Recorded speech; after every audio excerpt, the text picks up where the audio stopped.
I truly believe that there's a season for everything in life. There's a season to live in a big city while you're in your 20s and try to make all the money in the world. There's also a season to slow down and maybe move to a smaller place. There also might be a season to move in the middle of nowhere and live on 100 acres by yourself. There are different seasons of life. Some of them feel more natural or not. Sometimes you can decide what season of life it's going to be. But in this video, I want to share with you guys a story of how I moved from a large city, Las Vegas, to a small town, middle of nowhere. And I'll also share with you guys how much we're able to save as a household due to lower cost of living. To preface, I just want to say that I have been on this life simplification journey for about 2 years now, because at some point everything just became too much. Visiting Las Vegas and living there are two completely different experiences. Over the past 5 years of living there, I think my life has just been such a crazy roller coaster because the highs were really high and the lows were just lower than ever. And I've had such a love-hate relationship with that city. It was like that toxic relationship that you have and you can't quite get away from. Las Vegas has also changed so much since 2020. Cost of living completely skyrocketed.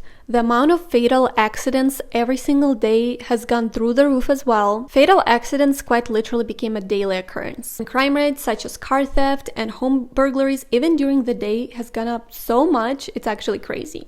Eventually, it became so overwhelming and so much, I basically told my husband, okay, it's time to go. Let's just start thinking on some new life plan. We've had our great times, but I feel it within me that something needs to change. Because initially when we were moving to Vegas, we thought we were going to be building our business there and living there for the next 20 years. Oh well, there were other plans, I guess. And don't get me wrong, Las Vegas also has a lot of great things going for it. For example, there's endless supply of food. Like if you're a foodie, you will never run out of places to go eat at. On and off the strip. It's also very good for business because it's growing so fast, so much. There is a demand for virtually anything. And if you started some random business, such as, for example, I don't know, making some fancy cake that is a special shape, that's like really expensive, there probably would be audience for that as well, because there is a client, there is a buyer and a seller for literally nearly anything in Las Vegas. You're also never gonna get bored there because entertainment and shows and just endless things to do. Just get your money ready and you'll never be bored.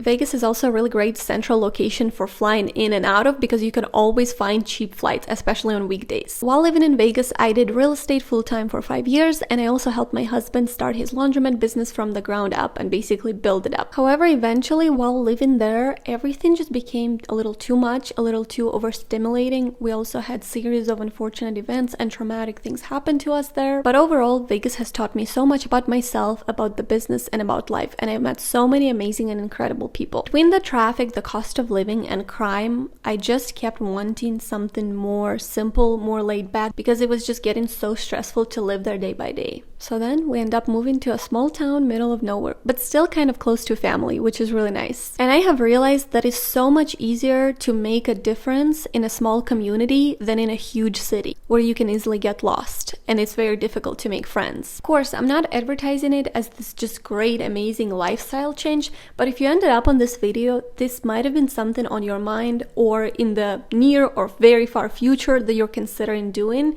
is leaving the high cost of living area and moving somewhere small, simple, very laid back, very chill. And I'm just sharing that this option exists out there, and I'm also sharing what it's like. The most important thing for me really is time, because I can make more money. I can always make more money, but I cannot make more time.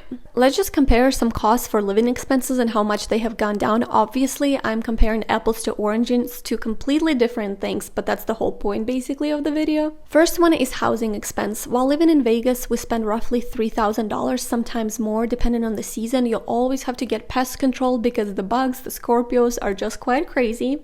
And we did catch a few Scorpios inside our home, so I said, okay, pest control is gonna be a must. Whereas now, our housing expense has gone down to $1,300 a month, everything included pretty much. The next biggest one would be car insurance. As I mentioned earlier, there's so many fatal accidents nearly daily, pretty much daily actually, that this definitely affects your insurance rate. For 2 people and 2 cars in Las Vegas, we were paying $1,620 for a 6-month premium, whereas now it has gone down to $524 for a 6-month premium for the same policy essentially.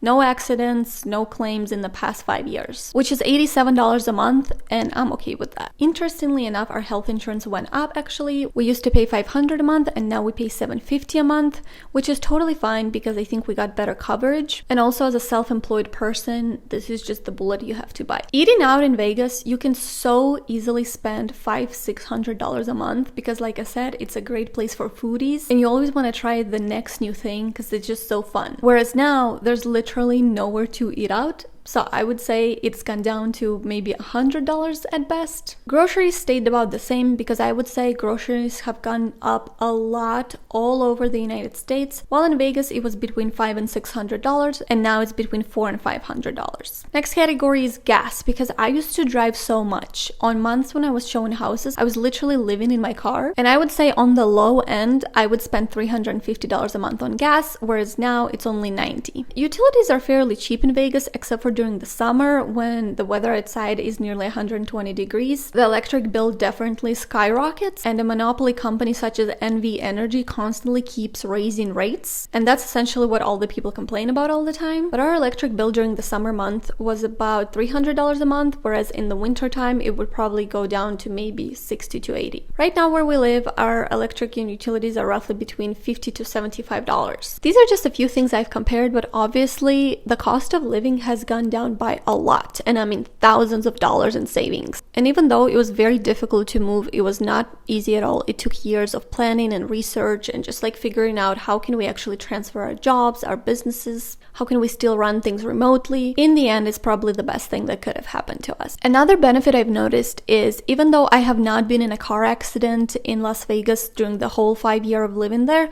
but the amount of near car accidents I've been in is honestly just too many to count. Really dangerous situations. There's a lot of drunk drivers. There's a lot of people who have no regard for others, who would just be switching lanes, cutting it too close with just 1 or 2 feet behind them. I think when you're driving in Vegas, you can't even get distracted for 1 second to like switch to your radio station just because you have to be so hyper vigilant at all times. I want to say that my guardian angels were working extra hard to keep me safe in that city. But because of experiences like that, I've noticed that anytime I got behind a wheel, my blood pressure and my anxiety would just skyrocket and be so high. And now it's fine. I'm driving again like normal. Even though I'm a very responsible driver, never even got a speeding ticket, but driving on the road is definitely a team activity. I still continue simplifying my life to the max as much as I possibly can because quite literally it does take years to visualize, to carry out a plan, to research, to think about would my life be actually better or worse, because oftentimes you can't really leave your high-paying job in a high cost of living area and then just move to a cottage